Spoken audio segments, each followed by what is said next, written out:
Assalamualaikum warahmatullahi wabarakatuh. Waalaikumsalam warahmatullahi wabarakatuh. Alhamdulillah wakafa wassalatu wassalamu ala habibil mustafa wa ala alihi wa sahbihi min ahli sidqi wal wafa. Rabbi shrah li sadri wa yassir li amri wa hlul 'uqdatam min lisani yafqahu qawli. Rabbi yassir wa la tu'assir, Rabbi tamim bil khair, subhanaka la ilma lana illa ma 'allamtana innaka antal alimul hakim.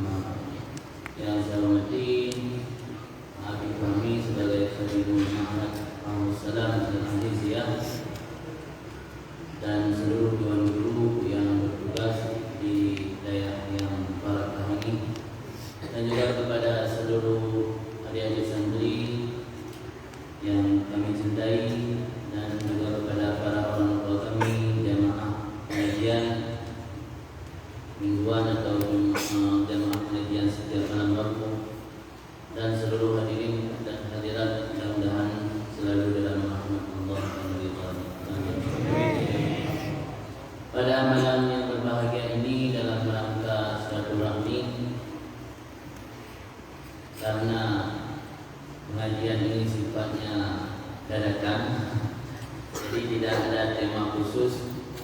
Mungkin kami ingin membahas, karena di akhir-akhir ini banyak terjadi musibah dan ujian daripada Allah dengan berbagai macam ragam dan bentuk ujian tersebut. Ada satu ayat yang berbunyi, Allah berfirman dalam surat Al-Ankabut ayat 2, Bismillahirrahmanirrahim, ahasiban nas ayyutraku ayyaqulu amanna wa hum la yuftanun. Apakah manusia itu mengira bahwa mereka akan dibiarkan hanya berkata amanna, kami telah beriman, wa hum la yuftanun, dan mereka tidak akan diuji. Jadi Allah pasti tahu keadaan makhluk, keadaan hamba. Biasanya kita kalau sudah patuh ataupun mengikuti perintah atasan, biasanya kita akan jadi orang yang dicintai. Mungkin ini tabiat manusia. Orang kalau sudah kita punya jasa baik, punya kebaikan untuk seorang, pasti orang itu akan membalas kebaikan untuk kita. Itu sudah menjadi satu kebiasaan manusia. Maka Allah menanyakan dalam Al-Quran, ahasiban nas ayyusraku, apakah manusia mengira, menyangka ayyusraku, mereka akan dibiarkan, ayyaqulu amanna, bahwa berkata mereka amanna, kami telah beriman.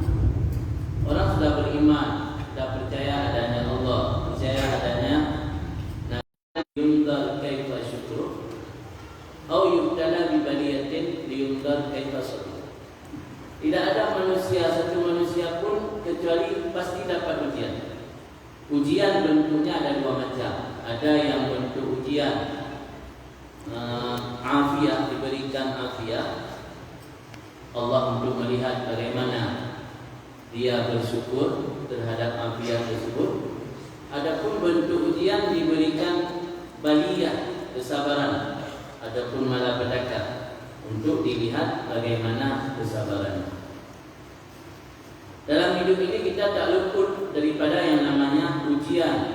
Allah ingin melihat kita apakah kita bersyukur kalau yang diberikan itu afiat, atau ingin melihat kita apakah kita bersabar kalau yang diberikan itu adalah bentuk petaka ataupun musibah. Akhir-akhir ini kita mendengar banyak saudara kita di Aceh timpa musibah, banjir, menghilangkan harta benda. Ada juga musibah diberikan penyakit yang tidak pernah ada habisnya. Corona hari ini bermacam-macam, banyak variannya. Kita tanamkan dalam hati kita orang beriman bahwa ujian Allah itu bukan saja dalam bentuk bala, ujian Allah itu bukan saja dalam bentuk hal-hal yang merugikan, hal-hal yang menguntungkan dan yang menyenangkan kehidupan, itu juga bentuk daripada ujian Allah. Imam Qurtubi pernah ditanya, kenapa orang yang sudah beriman dan rajin salat, dia saleh, rajin salat, tetapi Allah masih mencoba? Apa jawaban Imam Qurtubi?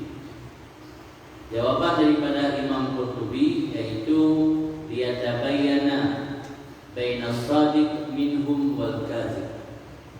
Untuk supaya jelas mana orang yang benar-benar shadiq.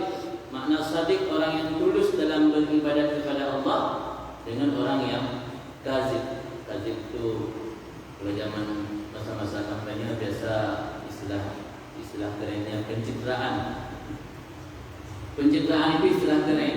Kalau bahasa kitabnya al-kadzib, orang bohong. Kalau bahasa di Mudi ada istilah khusus orang Mudi, biasanya main film. Maksud main film itu bukan yang sebenarnya. Orang kalau ibadatnya sekedar main film, dia kalau lagi dapat nikmat mungkin rajin ibadat. Tapi ketika Allah mencoba dia dengan berbagai macam ujian, membuat dia malas beribadat. Ada anggapan sebagian masyarakat, apa yang kita ibadat? Toh walaupun rajin sekali kita ibadat, kita juga dapat musibah. Apa yang kita ibadat? Kalau rajin sekali ibadat, kita juga tak dapat untung, rugi selalu. Ini berarti orang beribadat kepada Allah bukan karena menjaga wadifah atau tugasnya sebagai seorang hamba, tetapi karena ada sesuatu yang diharapkan balasan dari Allah. Ini orang yang seperti ini ibadatnya tidak tulus. Dalam ibadat itu butuh sidqu. Sidqu itu ketulusan dalam beribadat. Karena sebelum adanya sidqu itu, sebelum adanya mahabbah, butuh sidqu dulu. Maka orang kalau ngomong cinta sama Allah, cinta sama Rasul, tapi tidak ada sidqu dalam kepribadiannya, tidak memiliki sidqu, rasa kesungguhan, ini biasa disebut dengan kebohongan. Dalam bahasa kitab dinamakan kizbu, orangnya dinamakan al-kazib. Jadi Imam Qurtubi ditanya, kenapa orang yang rajin ibadat dan sudah beramal saleh masih dicoba Allah? Jawabannya supaya jelas mana orang yang tulus beribadat, mana orang yang berbohong, beribadat karena apa-apanya. Maka makin beramal, makin besar, makin tinggi tingkatan kesalehan seseorang, makin berat ujian dan cobaan. Ini buktinya dalam sebuah hadis disebutkan bahwa asyadun nas balaan, manusia yang paling tinggi bala, ujian dan cobaan itu al-anbiya. Kalau bala itu kita artikan hukuman Allah, berarti Nabi dihukum sama Allah. Apa boleh seorang Nabi yang memiliki sifat maksum dihukum oleh Allah? Bukan semua bala itu bentuk hukuman. Ada bala yang untuk meninggikan derajat. Imam Junaid Al-Baghdadi, salah satu imam dalam tasawuf, beliau ditanyakan, kaifa a'raful bala, hal huwa iqabun min Allah au kafaratun au irtikaun warifah. Bagaimana aku mengenal ciri-ciri bala itu? Apakah iqab, hukuman dari Allah, au kafaratun, pelebur dosa, au irtikaun warifah, atau untuk meninggikan. Ternyata bala petaka yang diberikan oleh Allah itu, orang yang tertimpa bala itu antara satu orang dengan yang lain itu beda-beda kategori balanya, tidak sama semua. Rumah ini rusak, diterjang banjir bandang. Rumah yang lain juga rusak, rumah yang lain juga rusak. Antara tiga rumah ini bisa berbeda kategori bala yang diberikan oleh Allah. Imam Junaid memberikan kriterianya. Idza ghadabta fa huwa ghadabun min Allah. Apabila ketika datang bala, kamu marah, tidak rela menerima bala, tetapi marah-marah sama Allah karena sudah ditimpakan bala, bahwa ghadabun min Allah, maka bala itu adalah bentuk amarahan daripada Allah. Wa idza sabarta bahwa kafaratun. Apabila kamu bersabar, bahwa kafaratun, maka bala itu adalah adalah bentuk peleburan dosa. Fa idza radita, apabila engkau rida, bahwa irtikaun wa rif'ah, maka itu untuk meninggikan derajat. Siapa orang yang rela dalam menerima bala? Dalam kitab disebutkan al-anbiya wa rusul, para nabi dan rasul. Tsummal auliya, kemudian para waliullah. Mereka orang-orang yang senang menerima bala dan ujian daripada Allah. Orang mukmin biasanya paling setingkat mampu bersabar. Jarang yang ada sampai rela. Kita ketika syok, orang yang syok dalam menghadapi bala itu belum sampai pada tingkat rela. Kalau orang yang rela atau rida menghadapi bala, itu sama seperti dia terima nikmat. Dapat nikmat, dapat bonus, dapat hadiah. Kan orang tak syok. Ada yang syok dapat hadiah, berarti senang. Kita senang ketika dapat hadiah, dapat pemberian. Orang yang ketika dapat bala senang, itu namanya rida. Tapi kalau syok, dari syok itu dia butuh rehabilitasi dulu, butuh cari orang yang mampu menstabilkan jiwanya, mampu meredam amarahnya ketika menghadapi bala. Ujung-ujungnya baru dia bersabar. Itu namanya tingkatan kedua, bukan tingkatan paling tinggi. Yang paling tinggi itu ketika datang bala langsung dia rida. Tapi kalau ujung-ujungnya baru bersabar, itu paling musibah tersebut bisa menjadi pelebur dosa. Dalam setiap hari, setiap desahan nafas yang kita keluar ini tak luput daripada takdir Allah yang sedang berjalan di sini. Ibnu Athaillah dalam kitab Hikam beliau menyebutkan, dalam setiap desahan nafas seorang manusia itu ada 4 takdir Allah. Tidak ada yang terlewatkan daripada takdir Allah. Adakala sedang berlaku takdir Allah di situ, hamba tersebut dalam kondisi nikmat. Adakala sedang berlaku takdir Allah di situ, hamba tersebut dalam kondisi bala. Adakala sedang berlaku takdir Allah di situ, hamba tersebut dalam kondisi sedang beribadat dan taat kepada Allah. Dan yang terakhir sedang dalam kondisi maksiat kepada Allah. Kita orang beriman, Allah menuntutkan ubudiyah. Allah menuntut ubudiyah kepada kita hamba untuk menampakkan penghambaan kita kepada Allah dalam 4 kondisi tersebut. Caranya bagaimana? Ketika kita sedang dalam kondisi taat, orang kalau dalam kondisi taat, agar dia benar-benar menampakkan ubudiyah kepada Allah, jangan pernah mengandalkan amal diri kita saat beribadah. Tetapi pandanglah apapun yang kita lakukan dalam keadaan ibadah itu adalah karunia dari Allah. Kalau kita punya prinsip seperti itu, berarti kita sudah benar-benar berubudiyah kepada Allah. Karena ibadat yang kita lakukan, la haula wala quwwata illa billah, semua itu adalah min fadlillah. Sedang kita dalam kondisi bermaksiat kepada Allah, di situ juga ada hak Allah saat kita bermaksiat yang harus dilakukan oleh seorang hamba. Apa hak Allah ketika kita terlanjur bermaksiat? Segera bertaubat dan mengucapkan istighfar. Ketika kita dalam kondisi menghadapi nikmat dan hidup dalam keadaan sejahtera, di situ juga punya hak Allah yang harus kita penuhi sebagai seorang hamba. Apa hak Allah ketika kita dalam kondisi nikmat? Yaitu mensyukuri nikmat.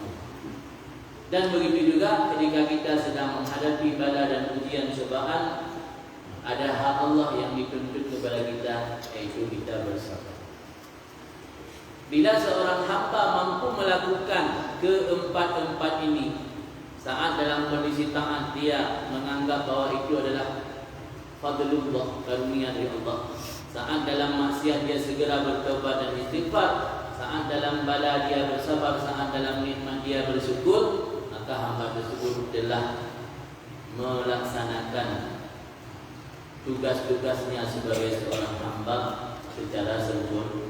secara sempurna. Imam Syekh Mutawali Asy-Sya'rawi, salah seorang ulama besar, ulama sufi dari Mesir, beliau menyebutkan bahwa musibah yang sebenarnya adalah hilangnya rasa takut kepada Allah. Bukan sakit, bencana atau kematian, bukan itu musibah yang paling besar. Laisal mu'adzam masaibil hayat bal huwa sunnatul hayat. Kematian itu bukan musibah terbesar dalam kehidupan. Itu sunnah minallah min qalbika wa anta ala qaidil hayat. Tetapi musibah terbesar adalah bahwa matilah rasa takut, hilangnya rasa takut kepada Allah, sementara kita masih memiliki kehidupan. Orang masih hidup, masih punya nyawa, masih bergerak, masih bisa beraktivitas, tapi rasa takut kepada Allah sudah duluan hilang. Itulah musibah yang terbesar. Jadi bukan kematian, bukan sakit, bukan bencana dan bala, itu yang musibah terbesar. Lantas kira-kira ada enggak tip atau agar kita terhindar daripada musibah? Imam Qurtubi menyebutkan ada beberapa kriteria negeri yang tidak memiliki musibah atau dijauhkan daripada musibah, terpelihara terhindar daripada musibah. Kullu baldatin yakunu biha al-ba'a fa ahluha ma'sumuna minal bala. Negeri yang memiliki 4 faktor, maka penduduknya terpelihara daripada bala. Kira-kira 4 faktor tersebut, dia zalim yang tidak pernah menzalimi rakyat. Kira-kira sekarang ada imam adil yang layak zalim. Aku biasa saja wahana gitu. Tidak ada imam adil yang layak zalim, tidak ada. Nyaris tidak ada. Jadi berarti tidak ada syarat untuk kita terhindar daripada yang namanya bala. Malah dalam sebuah hadis yang dianggap sahih, hadis tersebut oleh Ibnu Hibban, disebutkan la ya'tiyanna 'alan nas zamanun yakunu 'alaikum umara sufaha.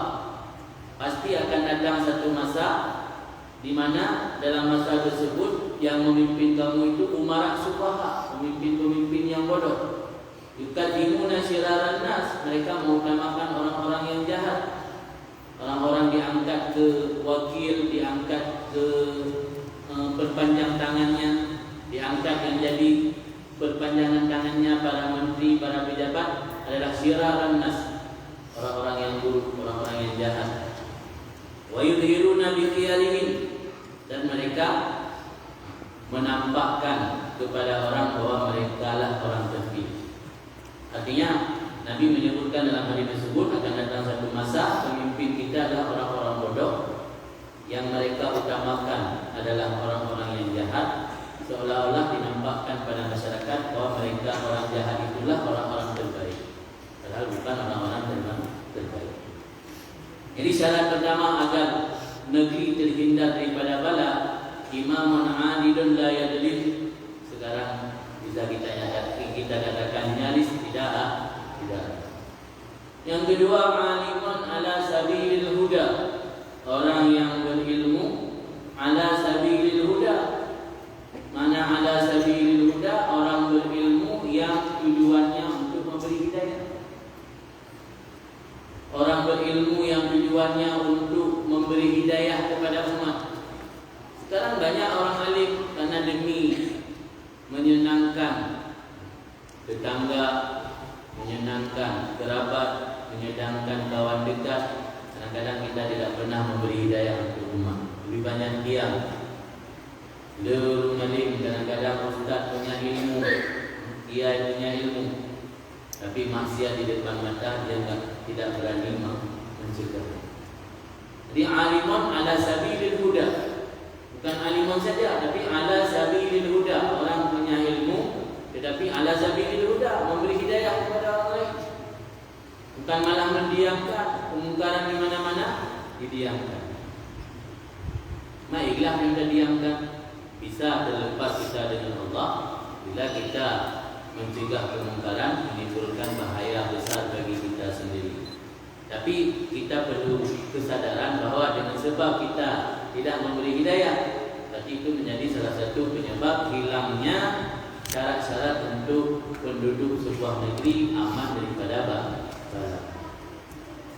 Apalagi dalam hadis yang lain juga disebutkan bahwa di akhir zaman itu akan ada orang yang mencari dunia dengan amal akhirat. Wal tumisatid dunia bi amalil akhirah. Kapan agama dijadikan sarana untuk mencari dunia? Nabi menyebut dalam satu hadis ketika terjadi zaman fitnah. Zaman fitnah itu zaman di mana kasurat qurra hukum wa qallat fuqaha hukum. Kasurat umara hukum wa qallat umana hukum. Banyak orang yang pintar berpidato dan berceramah, tapi yang punya keahlian dalam bidang agama atau dalam bahasa lain disebut ulama itu kurang. Sekarang sudah ada orang mantan artis, modal pakai baju koko, pakai peci, lara jenggot, sudah jadi ustaz. Kapan dia ngaji? Ngaji tidak pernah, paling baca buku agama sudah jadi ustaz. Maka Imam Sayyuti yang beliau hidup di akhir abad ke-9, beliau membuat satu statement, al-alim indal awam man sa'idal mimbar. Orang yang alim dalam pandangan masyarakat awam yang mampu menguasai mimbar. Man sa'idal mimbar, yang dia di mimbar itu yang benar. Kalau pintar baca kitab, mampu menguasai pendapat-pendapat ulama dan kitab-kitab turas, tapi dia tidak punya retorika, dia menguasai retorika untuk berkhutbah ataupun berpidato, itu bukan orang alim. Al-alim dan awam man sa'idal mimbar. Itu pernyataan Imam Abdul Rahman As-Sayyuti. Nabi sudah mewanti-wanti 14 abad yang lalu bahwa di zaman fitnah itu qallat kasurat qurra hukum wa qallat fuqaha hukum. Pada satu riwayat qallat ulama hukum, pada riwayat satu yang lain qallat fuqaha hukum atau ulama hukum. Ketika dalam kondisi zaman fitnah sebagaimana digambarkan oleh Rasulullah, apa yang menyelamatkan kita daripada fitnah tersebut? Ada satu hadis lagi riwayat Nabi Umamah. Kata Rasulullah, "Sadakunu fitanun yusbihur rajul biha mu'minan wa yumsi kafiran." Di mana kamu ketika pagi masih beriman, sore sudah dalam keadaan kufur. Jadi antara pagi dengan sore itu rentan waktu yang sangat pendek. Tanpa kita rasakan, tiba-tiba sudah siang, tiba-tiba sudah menjelang sore, tiba-tiba sudah malam. Rasulullah menggambarkan bahwa di akhir masa zaman fitnah, orang itu gampang menggadaikan keimanan, gampang memperjualkan keimanan. Pagi masih beriman, sore sudah jadi kafir. Tapi kita tidak perlu pesimis, karena Rasulullah membuat pengecualian dalam hadis tersebut. Illa man ahyahu Allah bil ilmi, kecuali orang-orang yang Allah hidupkan dengan ilmu. Ternyata setelah Rasulullah memberi gambaran tentang akhir zaman, bahwa akan terjadi zaman fitnah di mana orang gampang menjualkan keimanannya, tapi Allah dan Rasulullah membuat satu pengecualian yang menjadi optimis bagi kita. Optimis kita itu orang-orang yang Allah hidupkan dengan ilmu. Maka keberadaan pondok pesantren seperti ini, keberadaan majelis ilmu, orang-orang yang rajin hadir majelis ilmu, ini adalah termasuk dalam orang yang Allah hidupkan dengan ilmu. Orang yang Allah hidupkan dengan ilmu, dia akan aman daripada fitnah. Orang yang Allah hidupkan dengan ilmu, dia akan terjaga, terbentengi daripada fitnah akhir zaman. Karena fitnah yang membahayakan itu ketika kita tidak mengetahui agama. Bagaimana kata sahabat yang bernama Hudzaifah, ketika Khalifah Umar bin Khattab berkuasa, kalau ada orang meninggal, itu Khalifah Umar, beliau tidak mau takziah atau hadir ke tempat, ke rumah orang yang meninggal sebelum dia memastikan Hudzaifah datang. Karena Hudzaifah mampu melihat hati. Fala tadri ayyahuma tattabi, kamu tidak tahu mana yang Batilkan fitnah, itulah yang fitnah sebenarnya. Jadi fitnah yang akan terjadi di akhir zaman ini adalah ketika kita tidak tahu mana yang hak, mana yang batil. Itu yang fitnah. Kalau adik-adik yang tinggal di pesantren, orang tua kita yang rajin ikut pengajian di pesantren, insya-Allah akan terhindar pada fitnah. Karena mereka selalu dapat ilmu, dapat nasihat dari guru-guru, diberikan hidayah, diberikan irsyad, petunjuk mana yang hak, mana yang batil. InsyaAllah akan terhindar daripada fitnah. Jadi satu-satunya benteng yang mampu menjaga kita daripada fitnah di akhir zaman, ilmu dan majlis ilmu, ataupun daya dan tempat belajar ilmu agama. Kemudian kenapa kita harus menceritakan soal akhir zaman? Ini jangan sampai nanti dibilang dia sudah akhir zaman juga. Pernah mendengar hadis Jibril? Dalam hadis Jibril tersebut ada salah seorang sahabat, pada hakikatnya bukan sahabat tapi malaikat Jibril, menyerupai dengan salah seorang sahabat Nabi yang bernama Dihyah Al-Kalbi. Beliau menyerupai Rasulullah, menanyakan tempat ilmu dokter. Dari hadis Jibril tentang Islam lahirlah ilmu syariat atau ilmu fikih.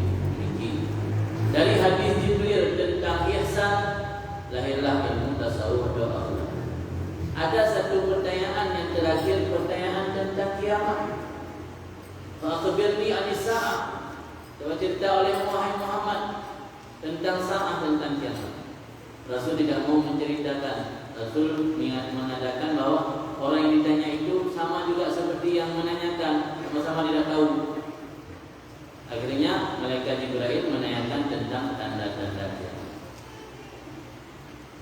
Dulu para ulama jarang membahas tentang tanda-tanda kiamat atau asyaratus sa'ah, tanda-tanda kiamat. Tapi ulama sekarang seperti Habib Abu Bakar Al-Masyhur Al-Adini, beliau membuat satu disiplin ilmu yang disebut fikih tahawulan. Fikih tahawulan ini menceritakan tentang perubahan-perubahan zaman. Dan sekarang sudah kita rasakan. Ada salah satu hadis yang berbunyi, saya lupa teks matanya, saya sampaikan maksud daripada hadis tersebut. Salah satu tanda akhir zaman itu ketika pertambangan ini dikuasai oleh orang-orang jahat. Sekarang coba lihat pertambangan di mana-mana, siapa yang menguasai pertambangan? Pasti orang yang jauh daripada kebaikan. Kita tidak menyebut etnik. Pokoknya yang menguasai pertambangan itu kebanyakan bukan orang-orang baik. Jadi ulama kenapa membahas tanda-tanda akhir zaman? Bukan menakut-nakuti umat Islam, untuk menyampaikan bahwa kalau memang apa yang terjadi di akhir zaman ini benar disebut baginda Nabi dalam hadis, berarti kita tidak bisa mengelak itu pasti terjadi. Ketika itu pasti terjadi, apa kiat-kiat yang kita butuhkan untuk menghadapi itu semua? Itu yang gagah dan tanda kiamat dan fitnah yang dapat elak pasti terjadi. Cuma solusi untuk umat Islam bagaimana menghadapi agar tidak terseret dan kita tidak menjadi bahagian daripada tanda kiamat tersebut. Tanda kiamat dapat datang, tapi baru tanya ulamnya. Sampai juga contoh ni kau nya dalam tanda kiamat tunggunya. Sampai benar. Jadi maka ada juga sekarang satu disiplin ilmu bernama fikih mawaqif. Jadi beda ulama di Yaman lebih terkenal dengan fikih tahawulat. Ada juga sebahagian ulama menyebut fikih mawaqif. Fikih mawaqif jamak daripada mawqif, mana mawqif pandangan atau prinsip kita dalam menghadapi tanda-tanda akhir zaman tersebut. Maka itu perlu diajarkan sebenarnya. Jadi hari ini kalau dulu mungkin kita mempelajari tasawuf, tasawuf, fikih dan tauhid, hari ini kita harus tambah satu lagi, bagaimana kiat-kiat umat ini dalam menghadapi perubahan zaman ini. Perubahan zaman, bagaimana menghadapi tanda-tanda perubahan zaman yang semuanya adalah masuk dalam kategori fitnah terjadi di akhir zaman. Kemudian yang keempat, yang ketiga, negeri yang aman penduduknya daripada bala. Yang ketiga adalah masyayikh ya'muruna bil ma'ruf wa yanhauna 'anil munkar wa yahruduna 'ala talabil ilmi wal Qur'an. Kata Imam Qurtubi, masyayikh ya'muruna bil ma'ruf wa yanhauna 'anil munkar, para suku yang mengajak orang melakukan perbuatan baik dan melarang daripada perbuatan munkar. Kira-kira zaman sekarang orang tua atau yang sudah sepuh masih peduli tidak kepada yang generasi muda? Kurang kan? Nyai kampung bertemu pirko banyak penjagaan Tuhan muda dapat menghindar tu dapatnya Tuhan muda. Para senior sekarang sudah kurang peduli kepada dunia. Orang tua kurang peduli sama anak muda. Kadang-kadang maksiat di depan mata tapi tidak ada teguran. Kalau orang tua dulu biasanya bukan cuma ditegur, ambil batu langsung lempar. Kalau anak muda, anak remaja yang berbuat kemungkaran itu biasa BTM, batu gerbang mulai. BTM batu gerbang mulai. Tapi sekarang sudah kurang peduli, acuh tak acuh. Jadi masyayikh ya'muruna bil ma'ruf wa yanhauna 'anil munkar, para sepuh yang mengajak perbuatan ma'ruf dan mencegah pada perbuatan munkar. Wa yahruduna 'ala talabil ilmi wal Qur'an, dan memberi motivasi untuk menuntut ilmu dan belajar Al-Qur'an. Sekarang orang sudah hidup di zaman cuek. Jadi urusan orang lain nggak mau tahu. Yang penting urusan sendiri selesai, urusan sendiri beres. Urusan orang lain yang mikir. Anak-anak mau belajar ataupun tidak belajar nggak ada urusan. Jadi ketika para sepuh sudah menghilangkan sifat-sifat tersebut, maka ini sudah hilang salah satu penyebab terpelihara daripada bangsa. Kemudian yang keempat, kriteria negeri yang penduduknya dijauhkan daripada bala oleh Allah, yaitu nisa'uhum masturatun la yatabarrujanna tabarrujal jahiliyah. Perempuan-perempuan yang tinggal di negeri tersebut masturat, menutup aurat. La yatabarrujanna tabarrujal jahiliyah, tidak mempertontonkan aurat sebagaimana orang-orang jahiliyah mempertontonkan aurat. Di zaman kita ada perempuan yang benar-benar menutup aurat. Mungkin ada, alhamdulillah keluarga kita menutup aurat. Yang namanya bala dan ujian, senang tidak senang pasti terjadi. Dan Allah mencoba memberi ujian dan bala kepada seorang mukmin sesuai kadar agamanya, sesuai kadar keimanannya. Makin tinggi kadar keimanan dan agama seseorang, biasanya bala ini makin tinggi. Jadi bala itu ada kelas juga, ada kelas ekonomi, ada kelas bisnis, ada kelas kreatif. Yang namanya ujian anak SMP, ujian SMA beda, tak sama. Gak mungkin ujian sarjana atau ujian master atau ujian doktor diberikan ke anak SD. Anak SD ada ujian, SMP ada ujian, SMA ada ujian, S1, S2, S3 ada ujian. Tentu tingkatan ujiannya beda. Jadi bala yang Allah berikan itu ada kelas-kelasnya juga. Maka cara kita mensikapi bala sebagaimana diajarkan oleh Imam Junaid tadi, kalau kita mampu bersabar, insyaallah menjadi kafarah pelebur dosa atau penebus dosa. Kalau kita rida, menjadi peninggi derajat buat kita. Sekarang banyak orang salah tidak pernah, tiba-tiba datang bala atau ujian dari Allah. Apa yang dia sampaikan? Saya sedang diuji Allah, saya sedang diangkat derajat oleh Allah. Ini mustahil. Orang salah tidak pernah, kiblatnya tahu ke mana, kok tiba-tiba dapat musibah, dia bilang itu untuk ditinggikan derajat. Mungkin. Masa dikasih nilai dapat A+, orang nggak pernah ikut belajar. nggak pernah masuk lokal, nggak pernah ikut kuliah, kok tiba-tiba nilai ujian akhir semesternya dapat nilai A plus, mustahil. Daftar pun nggak pernah di fakultas, nggak pernah daftar di sekolah, tiba-tiba dapat nilai yang bagus. Ini mustahil. Orang nggak pernah salah, nggak pernah puasa, nggak tahu pun bagaimana cara ibadah, tiba-tiba dapat musibah, dia bilang ini adalah ujian daripada Allah. Ini mustahil.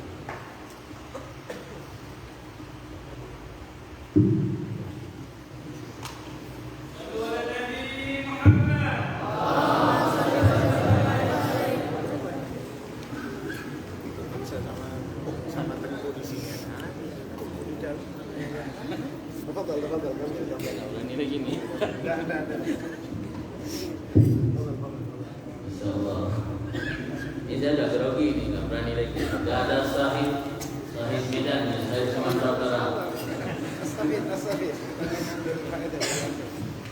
Terus.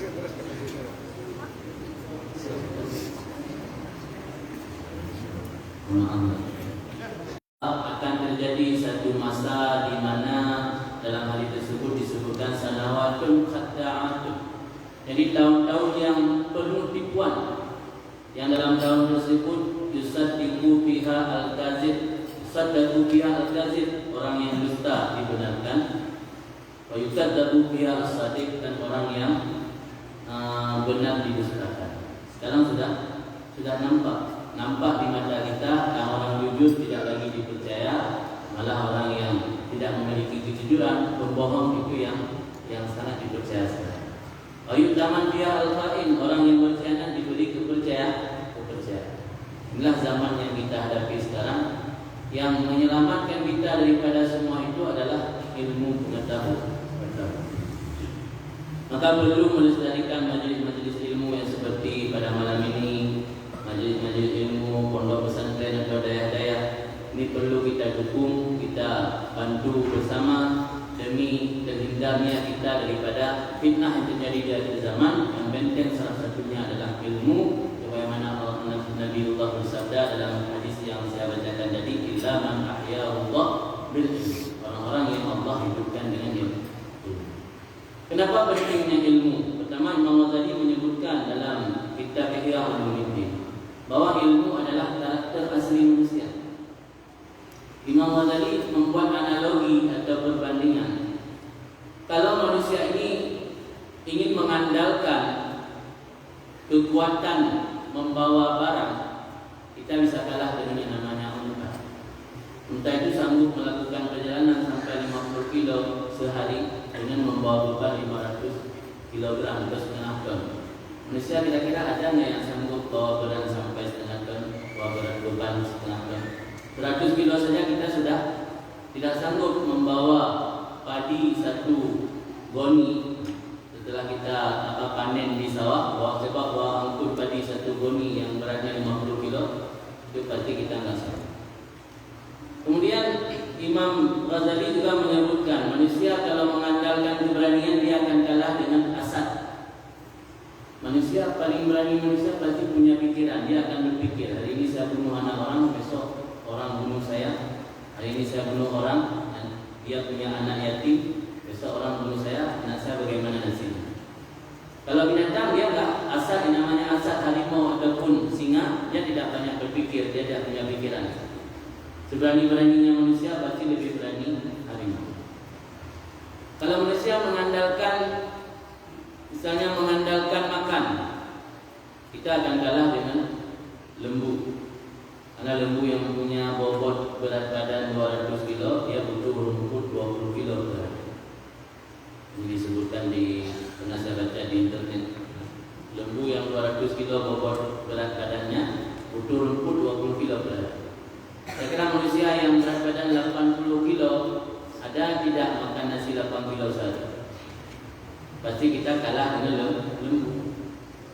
Imam Ghazali tidak sampai di situ, sampai beliau membuat perbandingan mengandalkan besar fisik badan, kita kalah dengan gajah. Mengandalkan kawin, kita kalah dengan muspur. Muspur itu burung pipit. Burung pipit itu usia kawinnya 7 bulan. Saya kira manusia 7 bulan ada yang kawin. 7 tahun saja belum kawin, apalagi 7 bulan. Jadi ternyata manusia ini dengan lembu kalah dia, dengan unta dia kalah, dengan singa dia kalah, sampai dengan burung pipit kalah. Jadi apa juga kelebihan manusia? Karena ilmu. Sampai Imam Ghazali mengatakan walidzalika khuliqa, karena ilmulah manusia diciptakan. Ternyata yang membedakan manusia dengan karakter manusia asli itu ilmu. Maka para ulama menyebutkan lembaga seperti pesantren ataupun daya ini adalah tempat untuk memanusiakan manusia. Artinya untuk menjelaskan pada manusia bahwa jati diri mereka adalah ilmu. Kemudian ada mungkin pemahaman sebahagian masyarakat di kampung-kampung atau di daerah-daerah, kita lebih baik jahil ataupun dalam ketidaktahuan, karena biasa orang sering menyatakan kalau orang yang ada ilmu itu dapat dosanya 2, kalau orang jahil dosanya cuma 1. Sehingga ada sebahagian masyarakat berpemahaman lebih baik jahil karena dapat dosa cuma 1. Tapi ketahuilah, membiarkan diri dalam kebodohan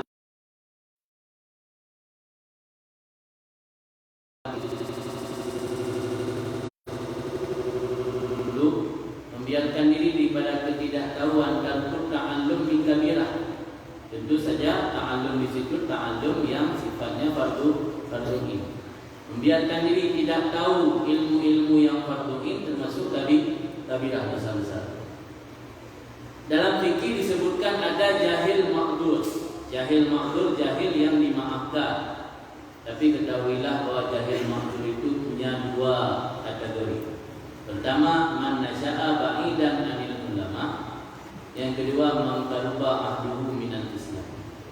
Orang yang tumbuh berkembang dia dari semenjak kecil sampai remaja, sampai dewasa, sampai balik dewasa dalam keadaan ba'idan 'anil ulama, jauh daripada orang-orang yang berilmu. Ulama ini maksud di situ bukan MPU, bukan ulama karismatik, orang yang tahu persoalan hukum yang kita butuhkan. Saya rasa masyarakat yang hidup di Aceh, di Sumatera Utara, di Kota Medan, tidak ada yang ba'idan dengan ulama. Apalagi kalau di Aceh hampir satu pemukiman itu saya yakin ada balai pengajian. Apalagi di wilayah pesisir Aceh Utara itu hampir setiap kampung ada balai pengajian, ada tempat ngaji. Hampir semua kampung ada anak-anak warga di situ yang diantar ke pondok pesantren.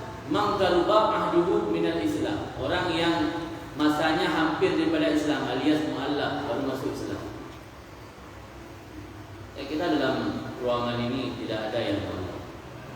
Kita dari leluhur dulu sudah termasuk orang Islam. Maka orang Aceh tidak termasuk dalam jahil makhluk. Karena dari semenjak tahun 1345 dalam kitab Muqaddimah Ibnu Khaldun itu disebutkan Ibnu Khaldun singgah di Pasai tahun 1345 Masehi. Sekarang sudah 2021 Masehi. Ketika beliau singgah di Pasai tahun 1345 Masehi, beliau sebutkan dalam Muqaddimah Ibnu Khaldun, Rihlah Ibnu Battutah. Dalam kitab Rihlah Ibnu Battutah, beliau menyebutkan Ibnu Battutah itu singgah di Pasai tahun 1345 Masehi. Saya berkali-kali menyampaikan dalam setiap kesempatan ceramah, orang Aceh tidak termasuk dalam jahil makhluk, termasuk dalam jahil yang dimaafkan.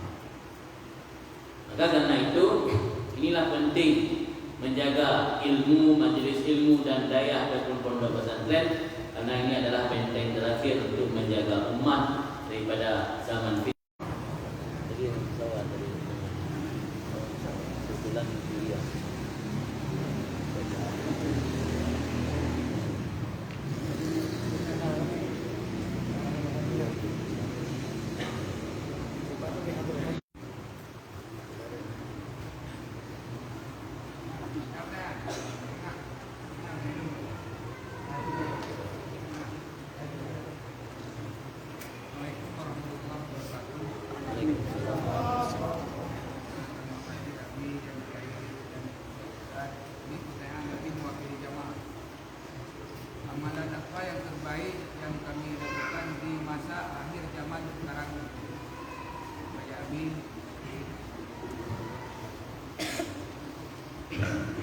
Amalan yang terbaik kita lakukan di akhir zaman.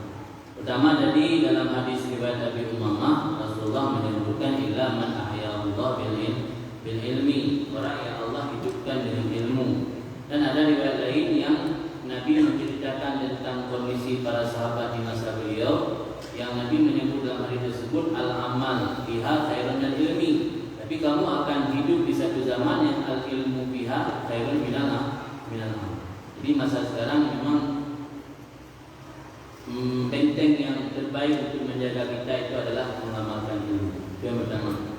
Kemudian saya pernah baca dalam kitab-kitab ulama menyebutkan ada khamsun musbitat fi asril fitan. Ada 5 yang membuat kita teguh, membuat kita tegar di masa-masa fitnah. Pertama adalah Al-Quran Karim. Sering-sering baca Al-Quran karena itu bisa membuat kita teguh di zaman fitnah. Sebagaimana kata Allah, firman Allah dalam Al-Quran yang berbunyi Bismillahirrahmanirrahim, kadzalika linusabbita bihi fuadak. Al-Quran itu untuk kami teguhkan hatimu. Jadi sering-sering membaca Al-Quran itu perkara yang pertama yang membuat kita tetap tegar dan teguh di menguatkan hati orang lain. Artinya bagaikan tentara yang mempertahankan kedaulatan negara.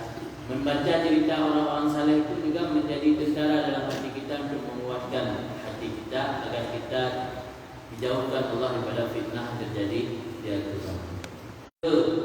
Ketiga, al-amal bil ilmi, mengamalkan ilmu. Mengamalkan ilmu salah satu cara untuk kita terhindar daripada fitnah, agar kita kokoh pada tegar dalam masa-masa fitnah. Yang keempat yaitu dengan banyak berdoa. Kita baca surah doa yang menggalibal qulub, sabit qulubana ala dinika wa ala ta'atik, ya muhawwilal ahwal hawil ahwalana ila ahsanil hal. Doa juga termasuk cara-cara agar kita kokoh dan tegar dalam masa-masa fitnah. Yang terakhir, yang kelima, ar-rufaqatus salihah, yaitu berteman dengan orang-orang saleh. Karena dalam pepatah Arab itu ada disebut as-sahib sahib. Jadi teman sahib itu dapat menarik, dapat menularkan kita kebaikan ataupun keburukan. Maka salah satu kuncinya yang kelima yaitu ar-rufaqatus salihah, berteman dengan orang-orang saleh, berteman dengan orang-orang yang baik agar kita terhindar daripada keburukan, paling tidak kita malu melakukan keburukan. Itu mungkin yang pernah saya lakukan. Ada tambahan.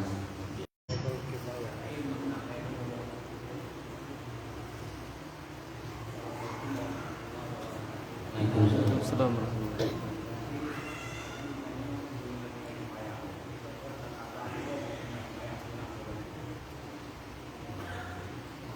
Siapa lebih baik qada subuh dengan salat sunnah qabliyah subuh? Dalam Fathul Mu'in, mungkin saya lupa halamannya, disebutkan orang yang meninggalkan salat fardu itu wajib baginya memanfaatkan, menggunakan waktu untuk qada, mengulangi salat yang dia tinggalkan, dan haram melakukan apapun selain 3 perkara. 3 perkara itu tidur kalau sudah bertidur belum tentu, qada buang hajat, dan makan kalau dia lapar. Selain daripada 3 perkara tersebut, haram dia lakukan meskipun itu perbuatan sunnah. Bukan haram melaksanakan salat, dengan salah dipahami. Haram menggunakan waktu untuk salat sunnah sementara dia ada kewajiban yaitu mengqada salat wajib. Kalau dalam qawaid fikih disebutkan la yutraku fardun li naflin, perbuatan fardu itu tidak boleh ditinggalkan demi untuk melaksanakan perbuatan sunnah. Kalau dalam kitab hikam juga disebutkan salah satu tanda orang mengikuti hawa nafsu itu bergegas ketika melaksanakan perbuatan sunnah, tapi dia enggan melaksanakan yang wajib. Ini banyak dalam masyarakat kita, perbuatan sunnah dia senang lakukan, bergegas. Kalau dia yang di depan, tapi ketika giliran perbuatan wajib sudah malas-malasan. Kalau kita ngajak misalnya buat acara zikir itu sampai jam 2 malam sanggup. Giliran salat subuh jam 8 pagi, Inilah salah satu tanda dalam mengamalkan perbuatan sunat karena mengikuti hawa nafsu, bukan karena tulus. Maka pertanyaan tadi, mana lebih bagus mengqadha sembahyang ketimbang salat sunat? Yang bagus dua-duanya. Tetapi kalau memang belum sanggup dua-duanya, dahulukan dulu qadha salat, baru kita laksanakan yang sunat. Karena yang sunat itu boleh ditinggalkan, tetapi yang fardu itu wajib hukumnya. Mungkin karena para ustaz sering memotivasi perbuatan sunat, seolah-olah masyarakat ini menganggap perbuatan fardu itu biasa-biasa, padahal bandingannya satu fardu itu sama seperti 70 sunat. Satu amal fardu sama seperti 70 amal sunat. Malah salat tarawih tidak dilaksanakan, yang salat fardu juga tidak diqadha. Jadi mungkin dalam penyampaian kita butuh tata cara dan butuh cara penyampaian yang bagus, bagaimana orang mau mengqadha salat dan jangan juga sampai meninggalkan salat sunat yang tadi.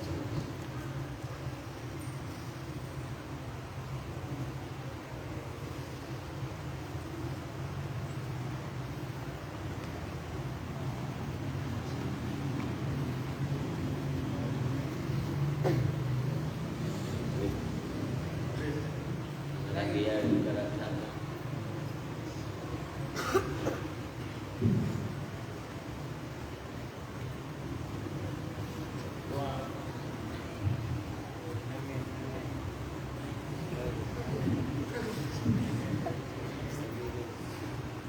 kita pada dulu pengajian kita malam ini. Mungkin karena ada rencana lain dari Habib Fahmi, insyaallah mudah-mudahan silaturahmi ini membawa keberkahan. Dan malam ini juga tanpa kita duga-duga datang ya kita ulama kita di Medan. Beliau luar biasa tawaduknya. Ini membuat saya grogi sebenarnya. Saya merasa kurang beri sosial di hadapan beliau. Mudah-mudahan Allah memberi keberkahan, meridai apa yang kita lakukan. Mari sama-sama kita berdoa mudah-mudahan Allah.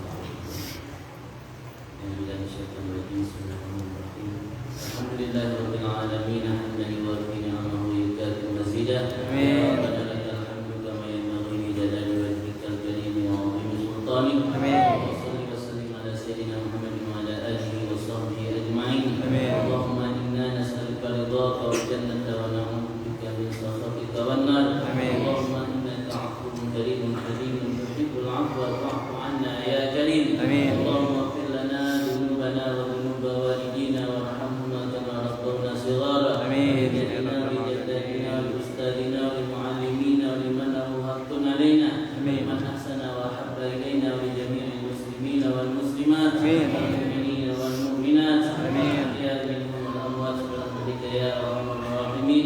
اللهم لا تزغ قلوبنا بعد إذ هديتنا وهب لنا من لدنك رحمة إنك أنت الوهاب. اللهم حبب إلينا الإيمان وزينه في قلوبنا وكره إلينا الكفر والفسوق والعصيان واجعلنا من الراشدين. اللهم ثبتنا على الحق فيما نقول وثبتنا على الحق فيما نفعل وثبتنا على الحق فيما نعتقد إنك على كل شيء قدير. اللهم يا مقلب القلوب ثبت قلوبنا على دينك وعلى طاعتك. اللهم يا محول الأحوال حول أحوالنا إلى أحسن الحال. اللهم لا تدع لنا في مقامنا هذا ذنبا إلا غفرته ولا عيبا إلا سترته ولا هما إلا فرجته ولا دينا إلا قضيته ولا مريضا إلا شفيته ولا مسافرا إلا وصلته ولا عزوفا إلا زوجته ولا طفلا إلا ربيته ولا ولدا إلا أصلحته ولا حاجة من حوائج الدنيا والآخرة لنا بها صلاح ولك بها رضا إلا قضيتها ويسرتها برحمتك يا أرحم الراحمين. اللهم اجعل هذا المعهد مثبتا ونفعا للمسلمين ومنبعا للعلوم والحكم. اللهم اجعل هذا المعهد مثبتا ونفعا للمسلمين ومنبعا للعلوم والحكم. اللهم اجعل هذا المعهد مثبتا ونفعا للمسلمين ومنبعا للعلوم والحكم. اللهم يا غني يا حميد يا مبدع يا معين يا رحيم يا ودود اغننا بحلالك عن حرامك وبطاعتك عن معصيتك وبفضلك عن من سواك. ربنا آتنا في الدنيا حسنة وفي الآخرة حسنة وقنا عذاب النار. صلى الله على سيدنا محمد وعلى آله وصحبه